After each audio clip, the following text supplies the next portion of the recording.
Well, first I want to thank everybody for being here. This is a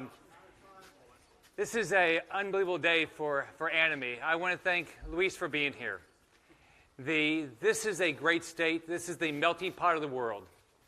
And this state showed up, and we helped Puerto Ricans that came here because the problems that happened after Maria, and we showed up in Puerto Rico. And we do that in this state. So thank God there's individuals like Luis that cares so much about their island. And thank God there's so many Puerto Ricans that have come here and lived the dream of this country. And we're going to continue to be the best friend in the world for Puerto Ricans in Puerto Rico and in the United States.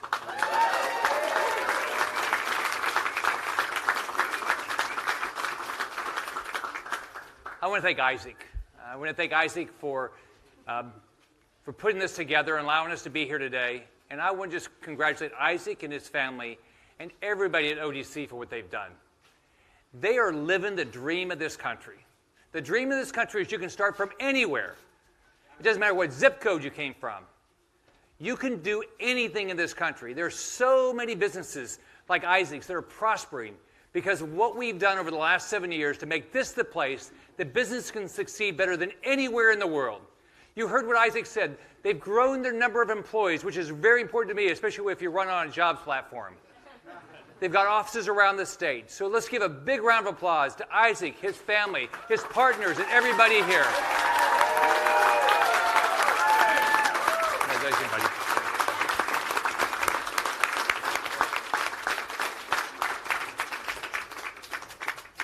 So next I want to thank my wife. 8 years ago on this date, I announced that we would run for governor and first lady. And she was probably the only person that really had a belief that I could win. You know, I'd never been involved in politics before, but she stood by me forever. We met in high school.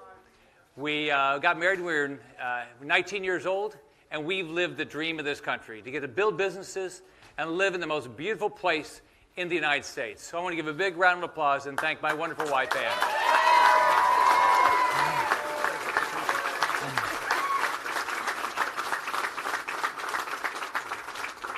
So 8 years ago today, I announced I was going to run for governor.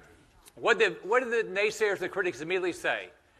A business guy with no background in government has no chance to run this state. There's no chance they can turn this state around. I ran on a campaign of 700,000 jobs over 7 years, and why? This state had lost over 800,000 jobs in 4 years.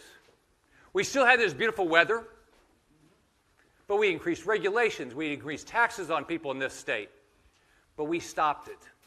We've now, you, business people, job creators, have added 1.5 million jobs almost.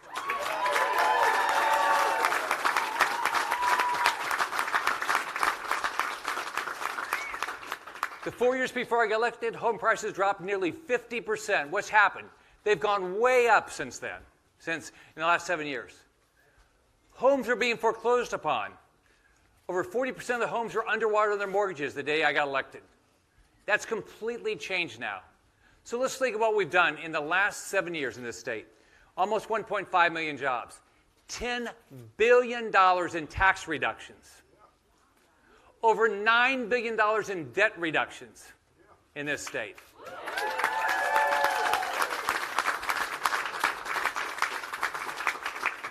We've cut regulations. We've streamlined the permitting process.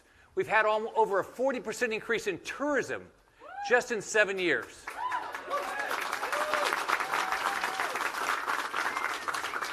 We've outpaced the nation in job creation, outpaced the nation in labor force, outpaced the nation in GDP growth.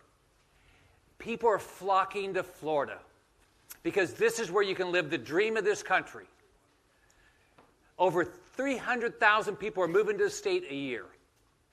That was not true between 2006 and 2010. People were leaving the state because you couldn't find a job, you're losing your house, and you might be losing your car.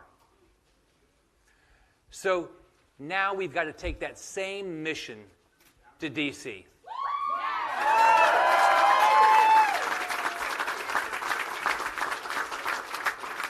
We've got to take that same can-do attitude that it doesn't matter what the naysayers say. It doesn't matter what the critics say. If you ignore them, think of what you can accomplish.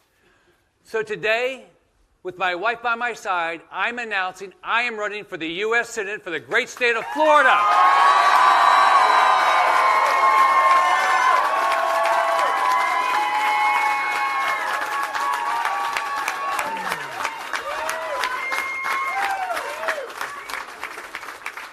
Now, what's the first thing the naysayers are going to say? You can't fix Washington. One person out of 100 in the Senate, oh, you can't make any change. They told me that when I went to Tallahassee. And you showed them. Yep. They told me that when I was in business. You couldn't succeed in business. We can. Now, we have to all acknowledge Washington's a disaster. It's dysfunctional. There's a lot of old tired thinking up there. It's not heading in the right direction. Now, here's what we shouldn't be doing. You know, we shouldn't be sending the same type of people to Washington. We should say, we're going to make change. But we can't sit here and say we're going to do the same thing and we're going to get a different result. I'm not accepting the same result.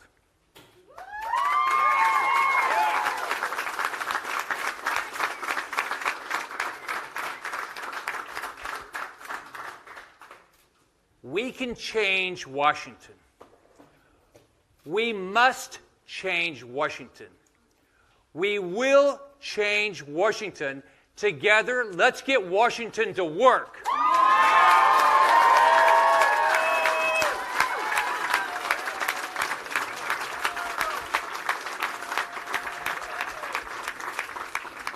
In this campaign, I'm going to put out a variety of policy initiatives. And let's start with the obvious. This concept of career politicians has got to stop. We have to have term limits on Congress. We're not going to see a change in Washington if we don't have term limits on Congress. Think about it. If you travel this country, everybody around the country says, you know, we need term limits. There's one place they say we don't need them. Where's that? Washington, D.C. Because it's the career politicians there that don't want to lose their jobs. We have term limits in this state.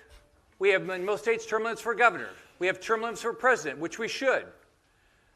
Why don't we have it for Congress? The first thing they'll say is, oh, it can't be done. You can't get that done. Well, we've tried that. You can't get it done. We can't think that way. We've got to bring new ideas, fresh thinking, and we've got to change the direction of this country for our benefit, not for the benefit of career politicians in Washington, D.C. Now, here's one thing I learned in Tallahassee. If you go to Tallahassee and you make real change, guess what happens? The political insiders, the first thing they're mad at you. And they say, Governor, you just don't fit into Tallahassee. You know, I think that's true.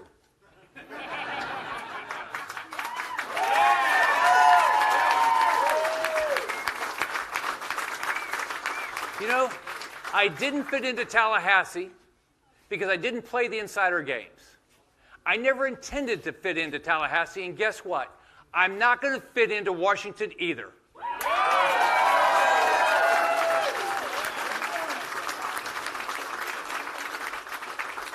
We need to shake up Washington.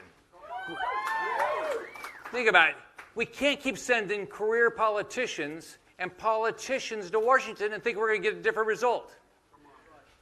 We've got to not send talkers. Think about it. When Isaac opens a business, he doesn't say, you know what, just give me a good speech there, I'll make you something.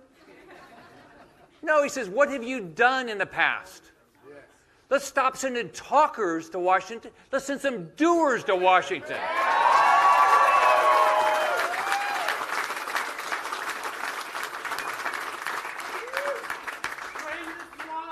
We're going to send doers. We need to send doers to Washington to get to work for us. We're tired of Washington working for them.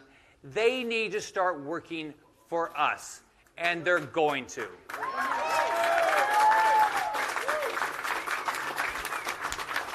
Now, as you know, I ran in 2010, and the first thing people said, well, Why do you care so much about jobs? Because all you do is you talk about jobs. 700,000 jobs in 7 years. It's all you do. And since I got elected, they say, all you talk about is jobs. I'll tell you why it's important. I grew up in a family that struggled for money. I watched parents struggle to put food on the table. I watched a dad that lost his car. How do you think his face looked that day? That was going on all across the state in 2010. I grew up in public housing. I don't even know my natural dad. I had a wonderful adopted father that had a sixth grade education that had a struggle to put food on the table and get a job. But as you saw in the campaign ads in 2010, I had a wonderful mom. She worked her butt off. She had a lot of jobs, and she said, you live in the greatest country in the world. There is no limitation. Because of where you live, there is absolutely no limitation. You can accomplish anything. She said, the deck's stacked against you, but you know what? You can accomplish it here. And I said, you're right. The deck might have been stacked against me growing up, but guess what? I had two things going for me. My mom. She was wonderful. She worked her tail off. She said, work your butt off and anything is possible in this country. And the other one is I grew up in this country.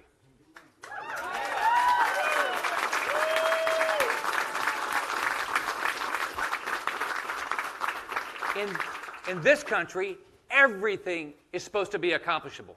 There should be no limitations on what you want to accomplish. It shouldn't matter where you start in this country.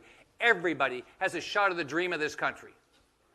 And I tell people, even though I grew up poor, I actually believe I was born with a silver spoon in my mouth because of this country. Because the choices and the opportunities that I had to make in this country that you couldn't make in any other country. You know, it seems to be fashionable now to attack and badmouth this country. I'm sick of it.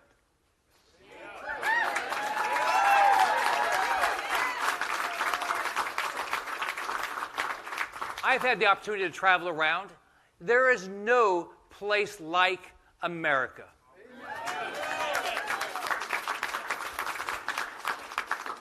And we need to thank God every day for this country and our opportunity to be here.